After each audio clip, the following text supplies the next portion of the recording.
Hey guys, so in this video, we will show you our key trendline trading strategy that no one talks about. Make sure to click the subscribe button and to hit the notifications bell so that you know exactly when we release new content. So from looking at the comments, a topic that has been requested many times is how to draw and use trend lines effectively. Also right now, comment below and tell us what topics you want us to cover, as we always look at the comments to decide what to create next. So first, what are trend lines? A trend line is a line we draw on our charts that connects the swing highs and swing lows during a trending market. So here we have a clear downtrend. We have a run, a pullback, a run, a pullback, and a run. At the bottom of each run, before the pullback begins, this is what we call a swing low. At the top of each pullback, before a run begins, this is what we call a swing high. So what this means is, in an ideal downtrend, price will be making lower highs and lower lows. Now, a trend line is then applied to connect the swing highs along the top and swing lows along the bottom. So let's move on to an uptrend. Here we have a clear uptrend. We have a run, a pullback, a run, a pullback, and a run. At the top of each run, before the pullback begins, this is what we call a swing high. At the bottom of each pullback, before a run begins, this is what we call a swing low. So what this means is, in an ideal uptrend, price will be making higher highs and higher lows. Now a trend line is then applied to connect the swing highs along the top and swing lows along the bottom. Now this is an important point. Price won't always move this smoothly in trending markets, but we are showing you this as a reference to what an ideal trending price movement looks like. So, why exactly do we draw trend lines? The first reason is because trend lines can act as a form of support or resistance. Along the top, the trend line acted as resistance when price touched it, and along the bottom, the trend line acted as support when price touched it. Now you don't enter trades blindly just because price has touched a trend line. You always wait for price action in combination with other factors, which we will get into later in this video. Now the second reason we draw trend lines is because a break of a trend line can signal a possible trend change. So in a downtrend, we have our trend line placed above the trend. When price breaks this trend line, it can signal a possible trend change to an uptrend. Now, vice versa. In this moving uptrend, we have our trend line placed below the trend, and when price breaks this trend line, it can signal a possible trend change to a downtrend.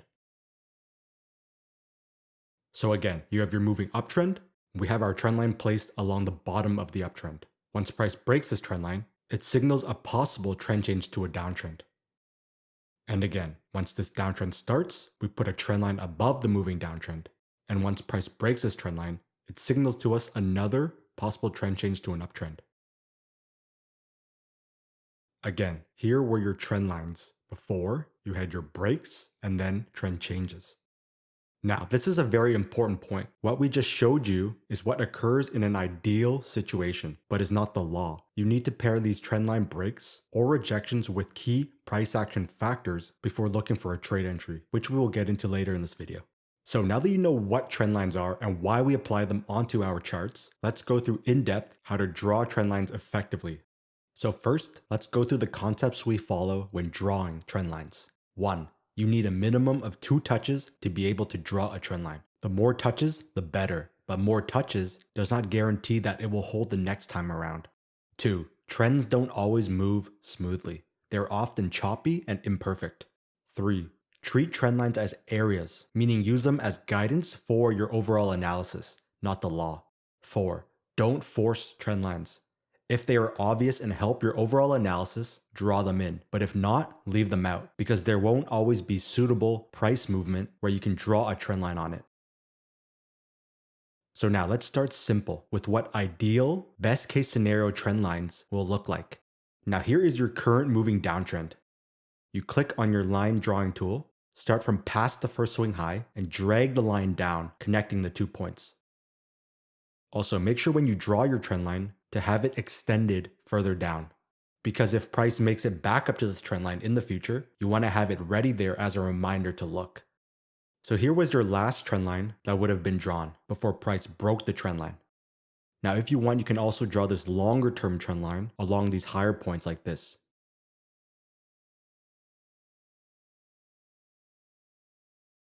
So next, here's your moving downtrend.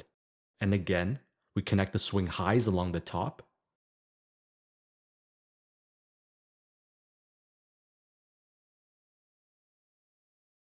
and the swing lows along the bottom.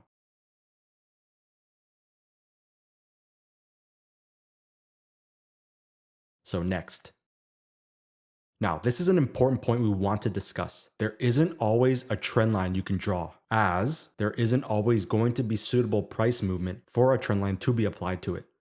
So to the left here, we had good price movement where you would have had two trend lines applied before price broke the bottom trend line and started a downtrend. But now looking at the current trend, there isn't suitable price movement to apply a trend line. You could apply a super tight trend line like this, but that does not help your overall analysis. So in this case, we leave it out. So let's get into imperfect trend lines. So a type of imperfect trend line you will often see is when not all the points are touching. What this means is when you draw a trend line, you won't always be able to connect all the swing highs or swing lows. So in that case, just draw your trend line where it can touch the most amount of points and leave the other points out. So here is a clear moving downtrend. And let's go ahead and apply our trend lines where we can get as many touches as possible. Now notice how these points here all touch the trend line, but where these points here do not touch, and that is perfectly fine because again, we use trend lines as guidance. We don't use them on their own for trade entries. So let's go to another example. So here we have our clear moving downtrend. We place our trend line along the top, connecting the swing highs, and we place our trend line along the bottom, connecting the swing lows. Now again, notice the points that we were able to connect with the trend line and the points that didn't quite reach the trend line, which again is fine. Now this leads us to a question we often get asked, which is do you draw your trend line through the candle closes, candle bodies, or wick ends? And at this point, you should already know the answer, which is to draw your line in an area where you can get the most amount of touches, meaning the line you draw will hit both wicks and candle bodies depending on the trend you are looking at. So here was your clear downtrend. And in order to hit all these points here, this is where you would have placed your trend line. Now notice how this point here, the trend line is at the wick end. And again at this point here, the trend line is at the wick end. Now at this third point, the trend line is piercing the wick and touching the candle body, which is necessary in order to be able to hit the following points. So again, the trend line hits the candle body, and here the trend line hits the wick end, and here the trend line hits the wick and body. Notice how the trend line hits candle closes and wicks, whichever allows for us to get the most amount of touches. Price then finally broke out and started a trend change. So same along the bottom, our trend line would be placed like this, because that way we can hit all 3 points. So let's do this one more time. Here's your clear moving downtrend, and along the top, we would place our trend line like this. Again, wick ends, doesn't touch, candle close, wick end. And along the bottom, we would place our trend line like this. So don't think too hard about this, because again, we use trend lines as guidance and treat them as areas, not a solid line. Now that you know what trend lines are and how to draw them, let's jump into how to use trend lines in combination with price action. And before we continue, if you want us to make more videos more often, make sure to hit the thumbs up button and to comment below right now with your questions and thoughts, as this lets us know you want more videos. So we use trend lines in combination with price action in 2 key ways. The first is for trend trading, and the second is for reversal trading. Let's start with the first, which is trend trading with trend lines. Now, here is exactly what you want to look for when trend trading with trend lines, which is an area where support or resistance crosses with a trend line. This axis point is also what we call an area of high confluence. Now, an area of high confluence is an area where a lot of traders have their eye on, meaning that there is a higher probability that traders will be taking action at these areas, which is when trade opportunities arise. So let's take this one step further. This area is of high confluence because different schools and types of traders are all watching it. First, you would have support and resistance traders eyeing this area for possible short trade entries. Second, you would have trendline traders eyeing this area for possible short trade entries. Third, you would have price action and candlestick traders eyeing this area for possible short trade entries. And fourth, you would have confluence traders like us who are eyeing areas like this where we know other schools of traders are watching for possible short trade entries. All these different types and schools of traders with different trading styles all eyeing this area for possible short opportunities is what can trigger a possible trade entry short. Now let's break this down step by step of what should be going through your mind as a trader. Also, to point something out, we are only using one time frame in this example, which is the daily time frame. And the reason this is important is because later in this video, we will begin showing you how to use multi time frames.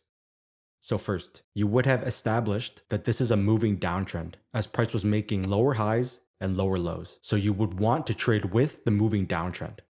Second, you would have identified your trend line through these 3 points and drawn it in and had it stretched out further in case price came back up to it. Third, you would have looked left and spotted the support turned resistance level here and had it drawn in. Fourth, you would have then identified this area of high confluence where your trend line and resistance level intersected, which means there would be possible short trade opportunities once price got here. Fifth, when price started to approach this area, since you had this area already identified, you were watching to see what price would do once it got here, aka price action. So you were probably thinking, why not just enter a trade short right away once price got to this access point? Again, as a reminder from past videos, it does not matter how good an area is. You do not enter trades blindly once price gets to these areas. You always wait for price action because price can easily blow right through. So you then had a reaction to the level through these 2 red candlesticks not breaking through and bouncing downwards. Now, at this point, there is still no trade short because a reaction to an area does not equal a reversal. It could just bounce or stall at a key area and then still break right through. Do not forget that this is a moving uptrend. Now, here is the trick. In order to enter after a rejection of a key area of confluence, you put a trend line under the immediate moving trend and wait for a break of the trend line to occur in order to confirm that the moving uptrend is over and that the bigger downtrend can continue. This is a very important concept to understand because even though your bigger trend is a downtrend, your immediate trend is an uptrend, and the moving uptrend can continue and break right through and trigger a larger trend change. This is why it was so important for the short-term trend to be over through the trendline break so that the bigger trend can continue. Now, the most important point here is that the break of the short-term trend line occurred after the rejection and bounce from an area of high confluence, or else you would have just had a short-term trend line break and nothing else. Now, this is a lot to take in, so let's recap this one more time to drive the point home. First, your big picture trend was a downtrend, so you had a big picture bearish bias. The problem is your short-term trend was an uptrend, meaning price is currently moving with bullish momentum and can easily break right through your long-term trend line. This is why we needed to wait and see if we could get bearish price action to occur inside of the short-term uptrend, so that the short-term trend would be bearish to match the long-term bearish trend. Your bearish price action then came in 2 parts. The first was a reaction to the access point and area of high confluence. But more importantly, the confirmation of this was through the break of the short-term trend line. And at this point, the short-term trend was bearish to match the big picture bearish downtrend. You could then take a trade on the break of the trend line, a trade through the intraday timeframes, through a momentum play, or using any of the other strategies, as you now have your directional bias confirmed as short or down. Now, here's where you take your trading to the next level. If we had good candlestick patterns occurring right at this access point here, you would have placed a very short-term trend line up tight like this and waited for a break of this tight trend line on the lower time frames and take an even earlier entry, which we'll get into right now. So let's jump to that. So in this example, we are going to show you the same concept, but take it a step further and apply the usage of multi-time frames. Now, this is the daily time frame. We first identified that this was a moving downtrend through the lower highs and lower lows. And again, we want to trade with the dominant downtrend. You had your imperfect trend line established through these points here, so you had it drawn in and extended further down. To the left, you had your support turned resistance point here, so you had your level drawn in and extended further out. Again, this point here is where resistance and the trend line intersected and would be your axis point, an area of high confluence. Now, as price came up to this axis point, we had no idea whether price would break through or reverse, because again, this short-term moving trend is an uptrend. Your big picture trend is bearish and a downtrend, but your short-term trend is bullish and an uptrend, which means you have a conflict in your directional bias. So in order to solve that, you need to wait for bearish price action to present itself inside of the short-term trend and to confirm that the short-term trend is over, or else there is no trade. Now, the first thing we do when price gets to this axis point is wait for some form of price action to present itself. Again, you don't know if there will be price action forming at all. In this case here, the price action formation we got was a hanging candlestick, which shows that price is indeed reacting to the level. But again, a reaction does not mean a reversal will occur. So here's where you take your skill set up a notch. Since we had a candlestick reaction and formation at this axis point, we then put a tight trend line in like this. The problem with tight trend lines is that they can often lead to fake outs. So how do we get around this problem? We use a lower time frame, specifically the 4-hour time frame, so that we can see deeper into this immediate trend. So let's put the 4-hour time frame beside our daily time frame so you can see both simultaneously. So here we have both time frames side by side. This chart on the left is your daily time frame, meaning each candlestick represents 1 day.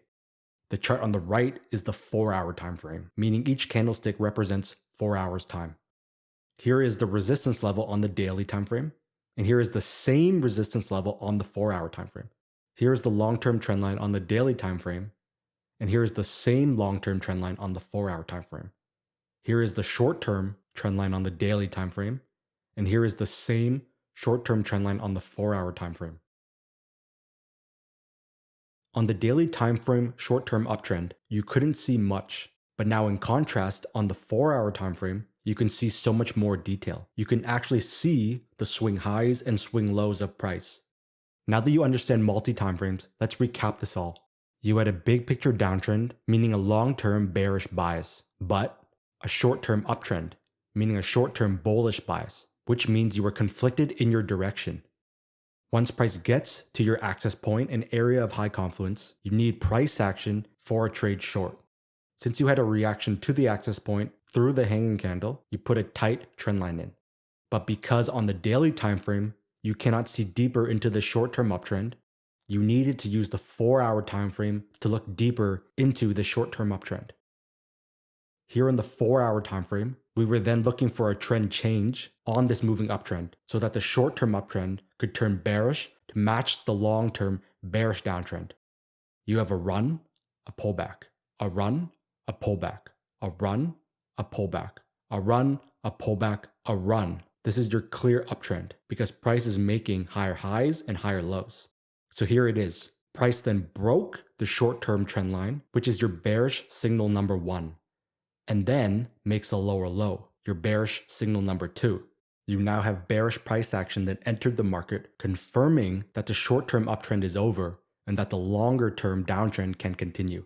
Now again, there are many ways to enter the market. You can enter right on the break, through a momentum play, using the lower time frames, but the most important part is that your directional bias is confirmed now as down and short. So the key here is that this all occurred after the rejection and bounce from an area of high confluence, or else you would have just had a trendline break, and that would be meaningless. Now, why is it important to use the 4-hour time frame to look for a trend change after the rejection of your access point? Well, because without the trend change or trendline break, price could have easily done this instead and kept making higher highs and higher lows and kept respecting the immediate short-term uptrend and broke right through the long-term trendline. So let's take this concept a step further. Now, in this example, we'll show you another trick you can use if you are a longer term trader, which is instead of using the daily time frame and 4-hour time frame, using the weekly in combination with the daily for swing trade entries. So this is the weekly time frame, and this is the daily time frame. Remember that in a previous video, we stated that things you find on the weekly time frame hold more weight.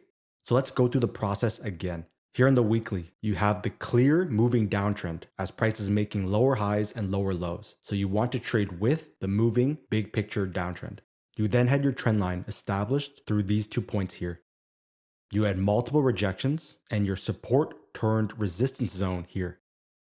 Here is your access point and area of high confluence where the trend line and resistance crossed. Once price got here, you had 2 weekly candles that failed to break through, including a bearish red candle that rejected the weekly resistance level. Again, bounces and reactions don't equal trades. So we put a short-term trend line below the immediate trend. Now, in order to look for short trade entries, you need to confirm that the short-term uptrend is over. So we need to go to the daily time frame to look for a trend change in bearish price action inside of this current moving uptrend before looking for a trade entry short. Now, here in the daily time frame, this is your same trend line from the weekly, the same resistance level from the weekly, the same access point from the weekly, and the same uptrend and trend line from the weekly. So here is your moving uptrend, where you have a run, a pullback, a run, before you had your break of the trend line and a lower low, and you can start looking for trade entries short through a breakout or intraday entry. Again, the key here is that this all occurred after the rejection and bounce from an area of high confluence, or else you would have just had a trend line break, and that would be meaningless. Now, we're going to take it even one step further. Now, this is where we introduce true top-down analysis. We will be using 3 timeframes starting from the weekly to the daily, then to the 4-hour timeframe. So starting with the weekly, we were in a clear moving downtrend. Here was the weekly support turned resistance. Here was your trend line. Here was your access point. Now, after you identified all your levels on the weekly, we jump to the daily. Here on the daily, you had a perfect long wick candle rejection of your access point, meaning a rejection of both the weekly trend line and weekly resistance. But again, still no trade unless we have confirmation that the short-term uptrend is over. So we go to the 4-hour time frame to find a trend change on the short-term moving uptrend. Here on the 4-hour time frame, you have your weekly and daily resistance, weekly and daily trend line, and weekly and daily access point. You then have your short-term trend line here. And once price hits the access point and then breaks the short-term trend line, your short-term trend turns bearish and matches the long-term bearish downtrend. And this is when you start looking for trade entries short, as all time frames are bearish and confluent. So now that you understand how to use trend lines for trend trading, let's move on to the second way to use trend lines, which is through reversal trading. Now, before we continue, these videos take a lot of time for our team to create. So if you are enjoying the video so far and want us to continue to make more videos, make sure to hit the thumbs up button and to comment below right now with your questions and thoughts, and we'll work our best to answer all your questions and to create videos around your requests. So in this section, we are going to go through a reversal trading strategy with trend lines. Now, what you do is you look for key price action patterns that have formed right before a trendline break. Now, there are many kinds of price action patterns you can look for, such as wedges, triangles, combining price action patterns with candlesticks, and so forth, as there are a lot. But for now, focus on these 2, the double top or double bottom price action pattern and the trend change price action pattern. So let's start with the first, which is the double top or double bottom right before a trendline break. You first identify your trend line through these points here. Now, this is a clear moving uptrend. And the reason you want to identify a reversal price action pattern right before a trendline break is because you are going against the dominant uptrend. What this means is just a trendline break can often be a fake out. So we like to pair a reversal pattern as an early signal of a possible big picture trend change, but then to pair it with the trendline break as confirmation. So the price action pattern we got was this double top, which is a reversal pattern. Now, what does the double top tell us in terms of the uptrend? Well, it shows that price failed to make a higher high, which means this is a loss of momentum. Now, if you have seen our previous videos, evidently many traders would have taken a trade right at this long wick candle rejection of resistance and then waited for an intraday trend change. But for more secure traders, what you can do is wait for the trendline break to confirm that the uptrend is over. This is also a good example of why you should never chase trades, as you had trade opportunities right at the double top, but also had opportunities to enter through a breakout strategy after the trendline break. Now, if this were a downtrend, you would look for a double bottom. So let's jump to the next pattern we look for right before a trendline break, which is a trend change price action pattern. So in order to spot a trend change, you look for these traits specifically. In an uptrend, you look for a lower high or a lower low to occur right before a trendline break. And in a downtrend, you look for a higher low or a higher high to occur right before a trendline break. So here is your moving uptrend, and we place our trendline below the uptrend, connecting these points here. You have your run, pullback, run, pullback, run, pullback, run, pullback. Now, at this point during the trend, you have a clear uptrend as price is making higher highs and higher lows. It is not until you have your lower high form here, which is when you would think to yourself that a lower high in an uptrend shows a loss of momentum. Once price then breaks the trend line, this confirms the trend change and shows bearish momentum entering the market. Again, the reason you want to look for reversal price action patterns before a trendline break is because it shows momentum loss, which is important when you go against a strong trend. So let's take this one step further and add in multi-timeframe analysis to this concept. So here on the weekly timeframe, what you would have first identified is that this was a moving downtrend. You then identified your trend line through these 2 points here. You would have then identified this double bottom through these 2 points here. So what you do is you want to jump down a time frame to the daily so that you can see more detail into the price action that is occurring within this double bottom and look for a trend change price movement. So here on the daily, you have your same trend line from the weekly and your same area of support from the weekly.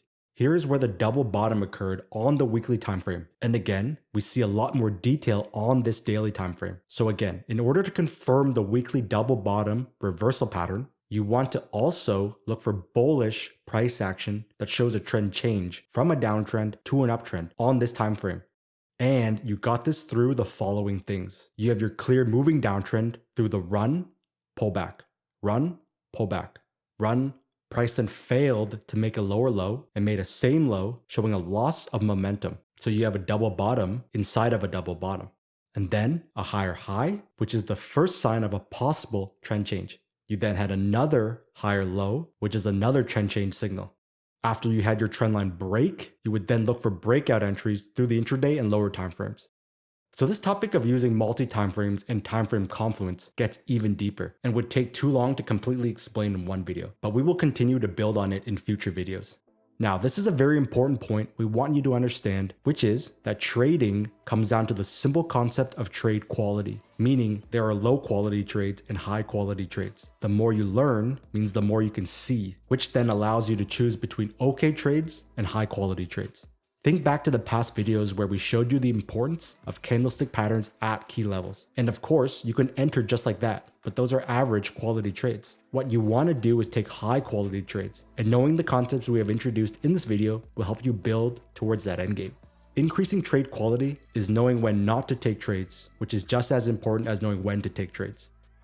So if you want to learn more about our trade entry strategies, head on over to our website at wysetrade.6. So if you enjoyed this video and want us to make more videos more frequently, make sure to hit the thumbs up button and also comment below with your thoughts and what kind of topics you want us to cover, as this lets us know you want more videos. So thanks for watching, and I'll see you in the next episode.